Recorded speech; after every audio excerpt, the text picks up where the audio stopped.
Nah itu dia, apalagi soal Roblox nih. Roblox, bener kan? Roblox, Roblox betul. yang lagi booming banget, yang jadi pro kontra juga. Betul. Makanya kita undang sosok yang bisa menengahi. Bisa memberikan inspirasi. Memberikan cahaya di kala kegelapan. Yes. Asik. Kata-kata hari ini Kita sambut. Gitu ya, kata-kata paham. Kita sambut narasumber kita, ada Mbak Veronica Adesla dari psikolog klinis. Selamat sore Mbak Vero. Sore. Apa kabar Mbak? Semangat kita, Apa kabar? Baik, sehat. Sehat. Walaupun studionya dingin banget ya Mbak ya. Iya benar. Banget ini. Saya di bawah udah pakai sarung ini sebenarnya. Dingin banget di sini.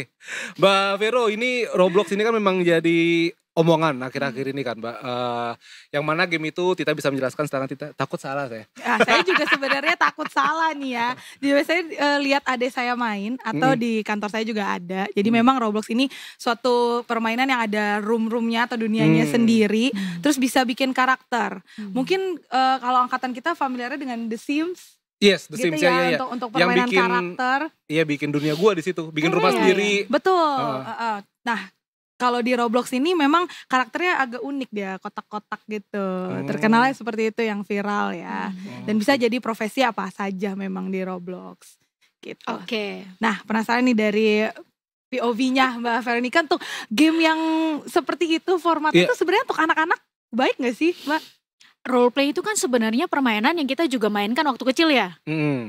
Kalau dulu nih perempuan itu kan mainnya roleplaynya adalah jadi ibu rumah tangga, kalau nggak jualan di pasar gitu kan, jualan bensin gitu, terus naik motor gitu, terus beli bensin dong gitu kan. Sebenarnya roleplay itu adalah bagian dari memang proses pembelajaran anak-anak, permainan anak-anak itu nggak apa-apa gitu ya roleplaynya nih ya. Tapi memang kemudian kan kalau dulu kita bermain seperti itu kan ada di bawah pengawasan ya, masih di rumah. Kan kelihatan juga mainnya apa gitu kan. Yes. Berbeda dengan ketika kita bermain di gadget. Siapa yang bisa mengawasi terus-terusan gitu, itu role play-nya apaan sih, siapa sih yang diundang di sana, siapa aja yang datang, pembicaraannya apa gitu ya. Itu kan gak bisa diawasin sedemikian full gitu sebenarnya. Jadi memang mungkin gak ada di sana ada percakapan-percakapan yang ternyata tidak sesuai dengan umur. Mungkin gak ada hal-hal yang interaksi-interaksi yang ternyata mengandung unsur-unsur yang tidak sewajarnya untuk usianya, mungkin aja gitu kan. Nah itu yang memang harus menjadi faktor yang kita pertimbangkan dengan sangat matang, terutama untuk orang tua. Artinya memang kalau untuk permainan-permainan yang digital apapun itu, pengawasan orang tua menjadi sangat penting. Gitu. Kemudian tidak hanya pengawasan tapi juga pembekalan terhadap anak-anak, mana game yang sesuai dengan usianya, mana yang tidak. Mana yang boleh untuk dilakukan, mana yang tidak. Mana percakapan yang boleh diutarakan, mana yang tidak. Itu nggak benar. Gitu ya. Itu kan anak perlu memahami ini. Karena kalau tidak, ya akhirnya anak belajar dari teman-temannya, belajar dari digital, belajar dari gadget gitu. Menganggapnya itu adalah hal yang biasa kok. Terus kayak gitu biasa gitu, padahal sebenarnya itu tidak biasa dan itu tidak boleh gitu. Terus belum lagi chat di situ kita kan nggak lihat orangnya langsung ya. Yes. Usia kita mana tahu gitu kan. Kita pikir sepantaran ternyata gitu ya. Misalnya pas meet up, loh ini anak kecil Seumuran kamu ternyata seumuran kamu gitu kan. Jadi ya itu salah satu hal yang kita nggak bisa pastikan karena kita nggak lihat orangnya gitu. Oke. Walaupun memang kalau main game Mbak, aku punya banyak banget contohnya Mbak, teman-temanku itu jago bahasa Inggris karena main game. Banyak Banget kan. Tapi memang pada akhirnya game ini saya sekarang bahkan aku kalau ngelihat kayak misalnya streaming game ada streaming juga kan. Itu ya mohon maaf ya Mbak Vero, ada kata-kata kotor lah gitu. Yang mungkin kalau ini zaman gue dulu gue ngucapin itu digesper gue. Tapi kok gitu kan kalau sekarang jadi kayak normal gitu kata-kata binatang itu gitu kan. Iya. Kadang gini, ada juga beberapa ini klien nih contoh ya. Karena terbiasa mendengar, terbiasa juga diucapkan, itu terbiasa dalam percakapan. Tapi sebenarnya paham gak sih itu maksudnya apa? Paham gak sih bahwa itu sebenarnya sangat kasar loh? Nggak paham. Dianggapnya itu hal yang biasa, normal aja. Kayak misalnya kalau kita ya, maaf kalau misalnya kita ngomong bahasa binatang lah gitu ya. Kita udah ngomong kan, wah parah lo ngomong kayak gitu ya gitu. Tapi mungkin kalau udah sering terbiasa ngomong kayak gitu, seakan-akan itu normal aja. Kayak kita ngomong bukan bahasa binatang, tapi kita ngomongnya kayak, kita ngomongnya apa ya, maaf deh misalnya bego lu gitu, tapi bego lu jadi bercandaan terus kayak bego lu semua dibilang bego lu gitu kan. Iya. Seakan-akan itu hal biasa, enggak, padahal itu tidak boleh gitu kan. Itu menyakitkan hati orang gitu, walaupun anggapnya bercanda gitu, tapi itu tidak, kata-katanya tidak boleh diucapkan sebenarnya kayak gitu. Atau kata-kata F gitu kan, itu juga banyak tuh gitu kan, tapi kan itu nggak boleh sebenarnya gitu, karena itu tidak sopan dan bisa melukai hati orang lain gitu. Jadi itu harus diajarkan bahwa ketika muncul kata-kata kayak gitu harus ditegur. Seperti itu. Nah, tapi balik lagi itu kan balik lagi parental kontrolnya kan harus kuat gitu. Parentingnya juga harus kuat di sana gitu. Tapi aku setuju bahwa tidak semua game itu ibaratnya buruk, tidak. Tidak semua game buruk. Ada positifnya gitu. Misalnya game-game yang sifatnya edukatif. Game-game yang sifatnya ada storyline-nya dan ternyata gini. Aku tuh banyak beberapa kali diminta oleh mahasiswa yang udah mau lulus gitu ya. Mereka lagi membuat game. Tapi gamenya ini mereka kaitkan dengan kesehatan mental. Jadi mereka membuat game, misalnya salah satunya mereka membuat game tentang hoarding disorder. Gitu ya, menjelaskan mengenai hoarding disorder melalui game, permainan, sehingga orang jadi lebih paham, oh kayak gini toh, oh kalau kayak gini berarti harusnya bisa apa caranya gitu ya. Itu edukatif nggak? Edukatif. Jadi nggak semua game itu sebenarnya buruk, tidak gitu. Dan setahu aku di Roblox juga memang aku sempat tanya juga, memang benar nggak sih ada game yang ngajarin misalnya tentang desain lah, coding lah segala macam. Iya, di Roblox ada gitu. Berarti kan memang kita juga harus membantu anak memahami untuk memilih dan memilah gitu kan, dan membantu anak juga untuk mewaspadai misalnya dari game-game digital ini mana yang berbahaya untuk dia. Seperti itu, mana yang beresiko dan harus selalu anak juga diajarkan untuk terbuka ngomong gitu. Oke. Yang aku nangkep dari Mbak Vera nih, karena kalau kita sebagai orang dewasa lah ya Kak, kita udah tahu nih, oh ini benar, oh ini tidak benar gitu. Tapi kan kalau anak kecil dia nggak tahu, jadi makanya dia menormalisasikan ngomong kasar itu, karena dia nggak tahu kalau ngomong itu ternyata kasar gitu kan ya. Karena itu normal di situ. Normal gitu kan? Di dunianya dia betul, gitu kan. Betul. Tapi aku penasaran Kak, kalau misalnya di dunia psikologisnya, sebenarnya di otak anak kecil itu apa sih yang terjadi kalau mereka main games? Anak kecil tuh otaknya belum bertumbuh dengan optimal. Orang itu bertumbuh dengan optimal otaknya itu ya, bagian depan nih consecutive functioning itu benar-benar baru matang itu di usia 20-an something, 25-an. Baru matang loh ya. Berarti bayangin kalau anak-anak kecil usia 0-5 tahun misalnya ya. Kemudian 5-12 tahun itu masih masa pertumbuhan banget, bahkan consecutive functioningnya untuk mengambil keputusan belum berkembang dengan baik gitu ya, masih dalam pertumbuhan gitu ya, jauh lah gitu. Nah berarti mereka tuh belajarnya dari apa sih? Kita selalu ngomong anak kecil itu mesti diajarin, dicontohin. Dicontohin gitu, apa yang dia lihat itu yang akan dia lakukan. Makanya biasa ngomong misalnya anak kecil, kok dia ngomongnya kayak gitu sih gitu, belajar dari mana nih gitu, pasti ada nih yang ngajarin gitu ya. Oh tapi misalnya di orang tua nggak ada, sekitar rumahnya ternyata baik-baik aja misalnya contoh ya. Ya ternyata mungkin dia jadi belajar dari game gitu kan. Nah itu dia belajar dari sana dan dia, apa yang dipelajari ya diterapkan gitu. Belum lagi misal belum bisa untuk membedakan, anak kecil bilang gini, kita waktu jadi orang tua dulu waktu kita kecil gitu, orang tua suka ngomong kan, ngajarin mana yang boleh mana yang nggak boleh. Jangan main api, tangan yang ditaruh di atas api nanti kebakar gitu. Paham nggak anak kecil sebelumnya kalau nggak deket? Nggak paham kan? Coba aja. Lama dulu terus nangis karena ternyata panas. Iya. Berarti kan dia belajar dari pengalamannya dia. Tapi ada hal yang nggak perlu dialami dulu baru ngerti dong. Artinya kan harus ada yang kita kasih tahu ke anak gitu. Nah di game ini gitu ya, misalnya kalau tanpa pengawasan balik lagi gitu ya. Anak itu belajar dari mana ya? Balik lagi dari game itu, ada nggak di game itu kemudian ngomong ini nggak boleh, itu boleh? Siapa yang bisa ngontrol itu gitu? Kecuali memang orang tua yang kemudian atau pengasuh yang kemudian ikut terlibat di sana dan memberitahu gitu kan, ini nggak boleh, yang game kayak gini nggak boleh. Kamu tahu nggak kalau game kayak gini mungkin kalau di game dilakukan, dipukul, orangnya nggak apa-apa karena bukan orang asli. Coba kalau di luar, kamu lakukan kayak gitu, sakit. Kamu pernah gak dicubit? Dicubit aja sakit gak? Sakit kan, apalagi kalau kamu lakukan kayak gitu. Jadi ini tidak boleh dilakukan. Gitu, ini kan harus ada pengajaran kayak gitu. Sama di usia berapa sih Mbak sebenarnya anak itu, gimana ya bilang ya, maksudnya misal aku punya anak nih Mbak, terus aku di usia anak aku berapa aku boleh ngasih video game Mbak? Karena kan memang sekarang ya dewasa ini kan banyak yang ya sebenarnya aku gak ngejudge juga sih. Banyak orang tua yang anaknya rewel udah kasih game diem. Anaknya rewel udah kasih HP diem gitu. Sebenarnya ada ilmunya gak sih Mbak? Batas-batasan nih sebenarnya kan kayak Mbak Vero bilang usia 5 sampai 12 tuh lagi pertumbuhan banget. Apakah mungkin di usia 5 tahun atau mungkin patokannya entar deh pas udah SD. Ada gak sih Mbak patokan-patokan seperti itu? Sebenarnya kan semakin kecil usia itu jelas pengawasan harus semakin ketat. Main di depan harus ditemenin, didampingin terus gitu ya. Misalnya 0 sampai 5 tahun gitu ya, kita dampingin gitu. Durasi waktu ada nggak? Ada lah. 0 sampai 5 tahun, 30 menit udah maksimum. Selebihnya kita harus balik lagi ke permainan-permainan yang memang tradisional, yang memang melibatkan orang lain nyata gitu kan. Karena itu yang dipelajari berbeda loh. Interaksi ada orang lain langsung di depan kita lihat ekspresinya, kita lihat emosinya langsung gitu ya, kita lihat responnya. Kita belajar untuk mengasah skill kita yang lain. Skill apa? Interpersonal skill. Skill kita untuk membangun hubungan dengan orang lain secara personal, interpersonal gitu ya, dan secara langsung. Jadi kita nggak kagok gitu. Sementara kalau di game seperti itu ada interaksi, ada tapi interaksi terbatas. Apa bentuknya? Chat, mendalam, tidak. Bisa lihat ekspresinya, tidak.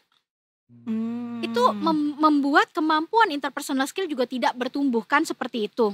Nah balik lagi ke tadi, berarti ada nggak batasannya? Tentu kalau durasi waktu ada 30 menit itu satu. Pengawasan ketat ya harus dong diliatin lah anaknya masa ditinggal gitu. Kemudian 5 sampai misalnya kemudian 12 tahun itu ada durasi waktunya nggak? Ada 1 jam maksimum. Itu kalau di hari misalnya Senin sampai Jumat di hari sekolah dia gitu ya. Nanti misalnya di hari weekend boleh nggak lebih lama? Ya boleh maksimum 2 jam gitu ya. Tapi itu dilepasin gitu aja juga ya enggak sebenarnya. Malah sebenarnya yang penting itu di encourage dia untuk bermain, balik lagi bermain langsung. Melatih apa? Kalau untuk anak-anak nih ya, untuk seluruh anak-anak nih, itu akan melatih juga motorik dia. Main galaksin ngerti kan? Iya. Betapa capeknya itu. Capek. Terus harus membaca gerakan orang gitu. Iya. Itu ngelatih kita punya tubuh seluruhnya, otak kita dilatih gitu untuk membaca, melihat, dan juga motorik kita dilatih untuk motorik kasar dan motorik halus. Tidak cuma motorik halus yang pakai tangan ya. Ini halus. Ini motorik halus namanya Mbak, yang main game-game itu ya? Itu halus. Motorik kasar itu adalah otot-otot besar kita. Gitu. Tangan kita lari, kita bergerak gitu ya, kardionya juga dapat gitu. Itu pertumbuhan fisik anak-anak menjadi lebih optimal di sana. Keseimbangan tubuh juga dapat, nggak cuma keseimbangan jempol gitu kan. Kayak maksudnya gitu kan. Apalagi di masa pertumbuhan anak-anak gitu. Jadi ya dorong lagi untuk galaksin lah, main karet lah, main apa tuh yang bekel. Ya kan? Benteng, main benteng. Main benteng, betul. Petak jongkok. Petak umpet, petak betul. patung. Nah, iya. Bener, gak boleh ketawa ya. Iya gitu. Yang gerak jadi, itu wah jadi nostalgia ya. Iya sih. Iya. Tapi akhirnya ada wacana nih kalau Roblox akan dilarang di Indonesia lah gitu, buat dimainin sama anak-anak. Nah kan biasanya kalau anak-anak semakin dilarang, semakin pengen, semakin dibeli, semakin diakses gitu. Nah kalau dari Mbak sendiri, kalau anak-anak dilarang, sebenarnya apa sih efek sampingnya? Kalau semakin dikekang gitu. Apalagi dia udah suka. Iya misalnya udah suka lah Mbak. Gitu terus ya. tahu perintah ngelarang. Takutnya malah demo nanti kan, gak tahu. Kami persekutuan Roblox. Kami dari PAUD 5. Nah sebenarnya mengenai Roblox itu dilarang untuk anak-anak gitu ya. Memang menurut aku pembatasan usia penting. Jenis-jenis permainan di Roblox yang tadi beragam sebenarnya ya gitu. Ada yang memang edukatif, kemudian apakah itu edukatif sesuai cocok untuk anak usia segini atau tidak gitu. Menurut aku itu yang harus dikategorikan dengan baik gitu. Tapi karena anak mungkin gak curi-curi gitu ya, ini nanti harusnya usia segini baru boleh main ini gitu ya, terus dia curi-curi lah ya, mungkin aja gitu. Tapi balik lagi kan berarti anaknya tetap harus ada di bawah pengawasan orang tua. Balik lagi seperti itu handphonenya diaturlah ada ya Google yang parental control kan. Parental control betul, ada itu, semua app bisa dikontrol. Betul, itu pakai yang kayak gitu. Orang tuanya belajar untuk lebih nggak gaptek lah ya gitu, nggak kalah sama anak-anaknya gitu. Nah kemudian kalau anak suka kemudian dilarang, anak mah apapun kalau dia suka dilarang dia pasti curi-curi lah. Pasti. Pasti. Itu karena kenapa? Anak belum bertumbuh kemampuan untuk apa? Apa yo? Untuk bilang stop. menerima keadaan. Kok dalam gitu? Kamu yang harusnya ini ya. Kalau menerima keadaan orang yang dewasa juga belum tentu bisa ya. Iya lagi. Kita aja belum bisa apalagi anak kecil. Nah itu. Untuk meregulasi emosi dia. Jadi untuk menunda kesenangan gitu ya. Susah banget suruh diajarin. Jangan sekarang. Itu kan tadi baru aja makan ini. Kan 2 hari lagi boleh. Tapi kalau sekarang enggak gitu. Itu aja kan susah banget tuh. Tapi nyanyi gitu kan. Nah itu kan tetap harus kita harus tetap konsisten mengajarkan kepada anak untuk enggak nanti sakit. Kan tadi udah makan gula. Ini nggak boleh makan manis-manis lagi gitu. Gitu. Nah itu bisa nggak anak? Mungkin akan cranky dulu. Ya, mungkin akan tantrum gimana dulu, guling-guling dulu kan. Tapi kan harus tetap dikasih tahu, tetap harus diajarin. Artinya, apakah berarti kita nggak boleh ngelarang? Ya untuk hal-hal yang perlu dilarang ya memang harus dilarang begitu. Balik ke konsep besarnya ya. Untuk hal yang perlu dilarang ya harus dilarang gitu. Anaknya akan coba-coba, ya mungkin anak akan coba-coba. Tapi kita juga harus konsisten tetap tidak boleh. Gitu, mungkin ngerti, mungkin enggak. Ada anak yang tetap nggak ngerti kenapa enggak gitu ya. Mungkin masih belum nangkep gitu ya. Nggak apa-apa, tetap bilangnya ya memang nggak boleh. Masa iya kita yaudah coba aja sama anak macan gitu kan. Anak macan nggak apa-apa gitu. Ntar digigit sakit nggak sakit. Tapi udah buntung. Nggak lucu gitu maksudnya. Maksud aku tuh ya sudah gitu. Iya sih. Iya bener, apalagi kalau game juga kan secara garis besar Mbak kan ya kecanduan game itu sekarang kayak jadi tanda kutip penyakit sendiri gitu Mbak ya. Bahkan di sosmed juga banyak anak kecil yang tatum-tatum tuh nggak Dita? Yang saya bating-bating HP terus ini rusak, ini main ini nggak bisa gitu. Nah kadar kecanduan itu seperti apa sih Mbak? Batas kecanduan itu, maksudnya mungkin juga ada tikers di rumah yang lagi punya anak begitu kan. Bisa tahu kecanduan itu apa sih batasnya gitu? Yang jelas kelihatan nggak bisa lepas dari gadget dia. Itu udah pasti gitu. Gak bisa lepas, main terus, disuruh belajar, gak mau belajar, curi-curi main lagi gitu. Akhirnya kan banyak hal yang tidak bisa dilakukan sama anak itu karena ketergantungan sama si gadget ataupun permainan itu. Disuruh makan, tar. Sejam kemudian, 2 jam kemudian, udah makan belum? Masih megang dan masih main. Itu udah pasti kecanduan. Pasti gitu.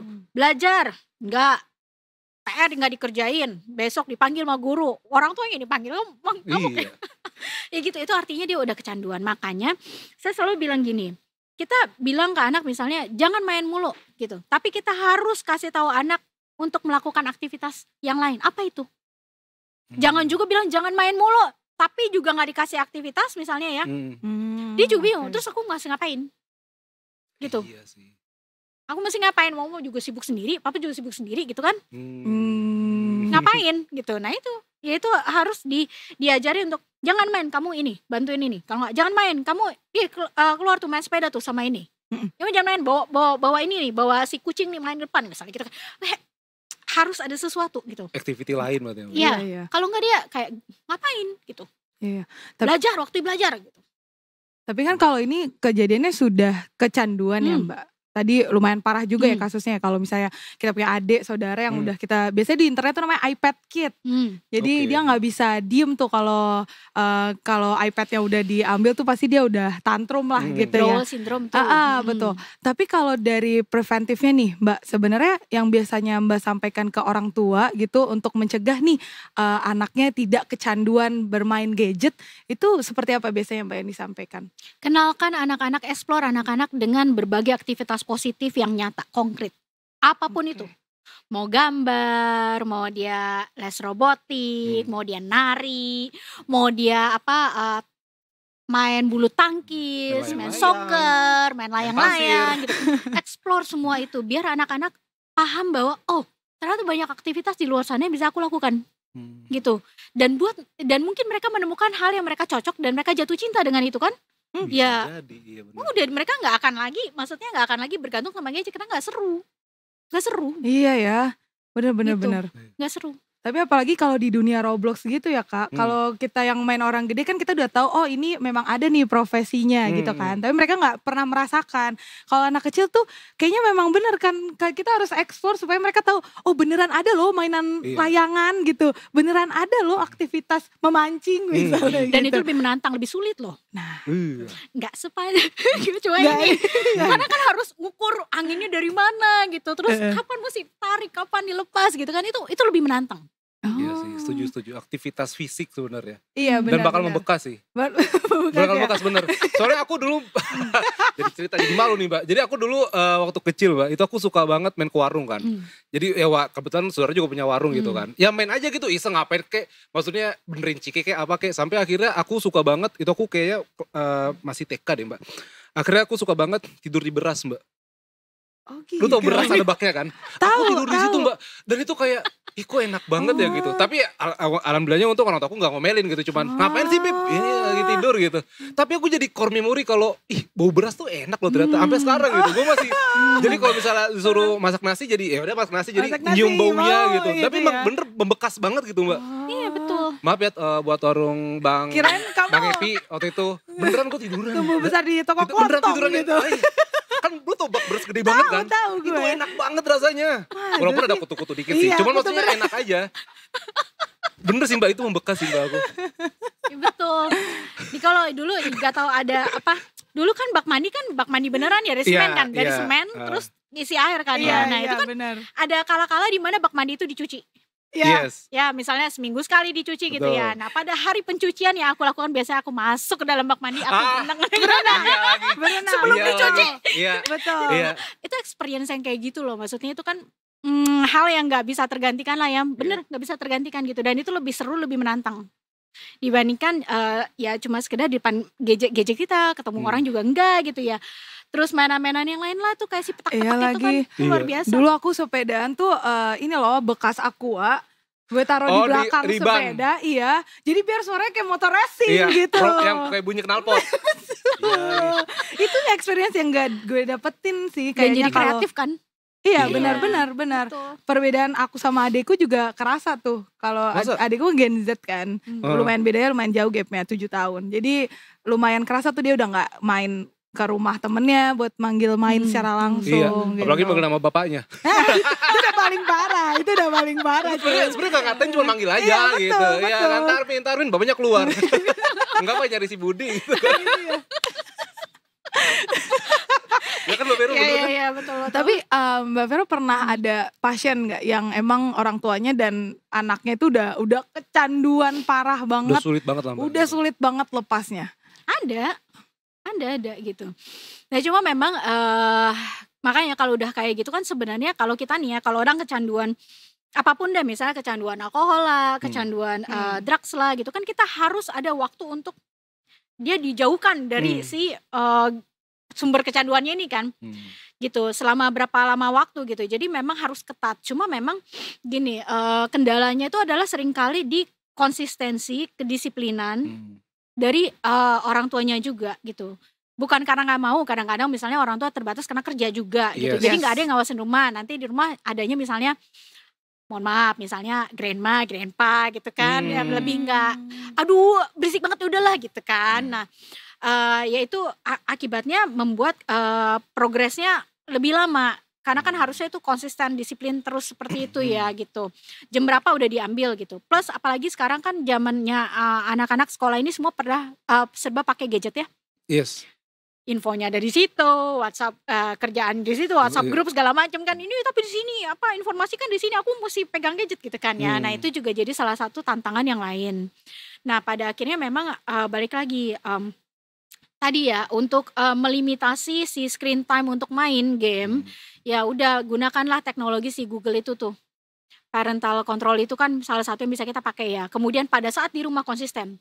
Jam segini handphone udah mesti diambil tapi aku belum ngerjain kerjaan, belum ada tugas gitu ya. Udah salah sendirilah. Tugasnya udah kasih dari kapan? Dari tadi belum dikerjain, belum ya udah tanggung sendiri besok.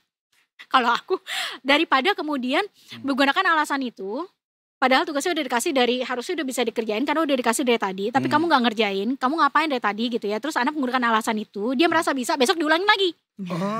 Menggunakan alasan yang sama.